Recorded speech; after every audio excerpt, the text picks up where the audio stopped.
Willie D live. What's up, family? This story is a few weeks old, maybe actually probably about a month old. Stephen A. was being interviewed, and I think his name is Jason Cohen, and he asked Stephen A.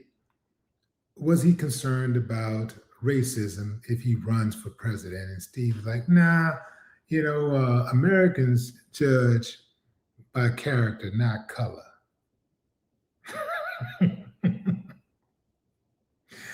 I want you to listen to this dude talk, fam, and you tell me what type of dude you think this dude is.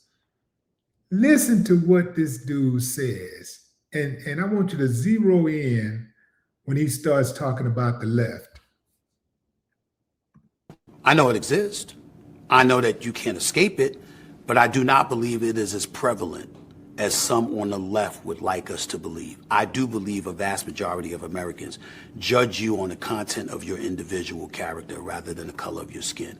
I think a lot of people in America, especially in this day and age, now more so than ever before, it's not about race. It's about the fact that they don't give a damn about it because they got their own problems. That's entirely different than believing they are superior to you and they want to hold you back from ascending. That's not what's going on to the degree that it was decades ago. What's going on now is that we have more white Americans and others suffering and worried about the state of our nation. And because they're concerned about that, that's where their worries lie.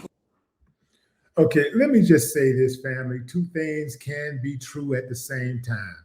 You can have white folks or however he want to say it, Americans who are more concerned about their own problems, that they just don't give a damn.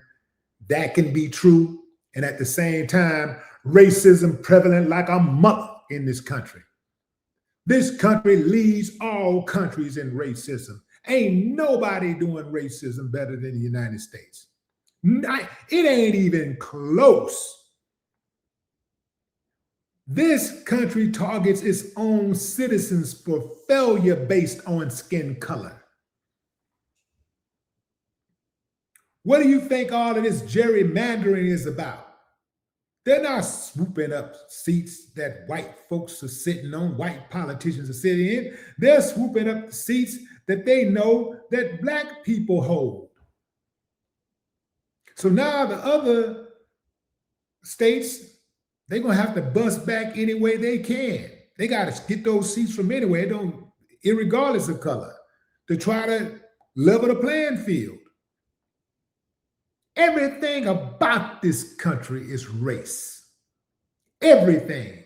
I just saw a report that Roland Martin did talking about advertising in media and how BET, who had a larger market share than MTV at the time, was selling ads for $1,500. And that same 30-second or 1-minute ad went out on MTV for $8,000. Why? Because they valued a white customer more than they valued a black customer. They valued those white customers more than they valued black customers. You're spending the same kind of money. You're spending the same kind of money on the same kind of products. But they charging this network over here, they're paying this network $1,500 and paying the other one $8,000. It's the same thing in television with the sitcoms, paying those actors on Friends $1 million a piece for reruns. Good Lord.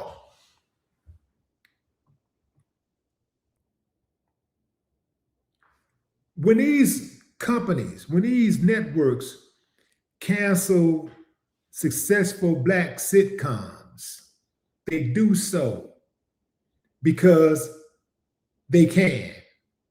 And it's easy for them to just make way and put something else out there that they want to see with people that look like them. When you look at, what was that show, Friends, who got their idea off, I believe the show was, is it Living Single? I think it was Living Single that they got that idea from. They went and did a knockout version of Living Single. And they ended up getting more action than the stars of Living Single. Man, we can go on and on and on and on. Y'all know damn well racism is prevalent in the United States. And you know damn well a great deal of Americans judge people by their color. Yeah, you all you got to do is, if you had no knowledge of America, all you have to do is look on the internet and see what type of stuff, what type of content you see out there that's coming out every day. Every damn day is something where somebody that ain't black, walking up to a black person, asking them what they doing here. What you doing here? What you doing over here? Now, I do believe that it's not the majority of Americans who are racist. I don't think the majority of Americans are racist, but it's so many of their asses that it can make you think that. It's a lot of them. It's millions. I'm talking millions, man. You got a whole cabinet of them in the White House. Yeah. Everything about this damn country is racist. And it's always been that way. And it's going to always be that way until we hit a reset button. You cannot fix it. It cannot be fixed. It's too embedded. It's too deeply embedded. It's too many people benefit from the bias. So they're not going to level the playing field. They're like, oh man, why would I make it harder for myself to get a job? Why would I voluntarily compete if I don't have to compete? Why would I add more competition? No, I'm not doing that. So we're going to keep it just like this. We're going to keep on blocking. We're going to keep on gerrymandering. We're going to keep on redistricting. We're going to keep on redlining. Move the goalposts. We're going to continue to move the goalposts. What you think that was about Shedeur Sanders? When Shedeur Sanders and Dion said, look, we're not going to play for this. We're not playing for, we want to go somewhere where we can be successful. And they pretty much did a public media lynching of Shedeur Sanders and kicked him all the way down to the fifth round, messed with all his money, messed with his money. When the Manning brothers did the same thing, they didn't do it once. Manning brothers and their daddy, Archie, they didn't do it once, they did it twice. Told the NFL where they was going and who they wasn't going to work with, and they still got in, and nobody said nothing about it. That's racism. And it's on every level, in every industry in America. It's in every industry: sports, entertainment, medicine, politics, travel. It's in education. It's in construction, photography. It's everywhere. You can't miss racism in this country. So when Stephen A. starts talking that talk, man, that's that massa talk.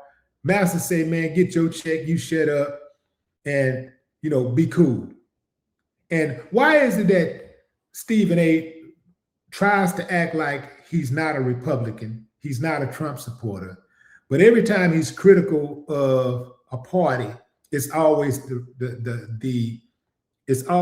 the Democratic Party. Every time he's critical, he says, I don't think it's as bad as those on the left want it to be. Fool, I thought you was running on the left. I thought you was running, you was going to run as a Democrat. See, if he does run, he's only going to run to run interference. He don't stand a chance in hell at winning, but he would run to run interference because he is as much of a Trump supporter as anybody out there. He ain't got to say he's a Trump supporter. His action speaks louder than words. This dude is a mole. He just like that dude, that Fetterman dude, John Fetterman, just like him. Moles, man, can't be trusted. Talking about Americans, most Americans judge you by the content of your character. Man, you gonna get your ass up out of here with that, man. Get out of here. This is why nobody respects you, Stephen A. This is why you don't get no respect.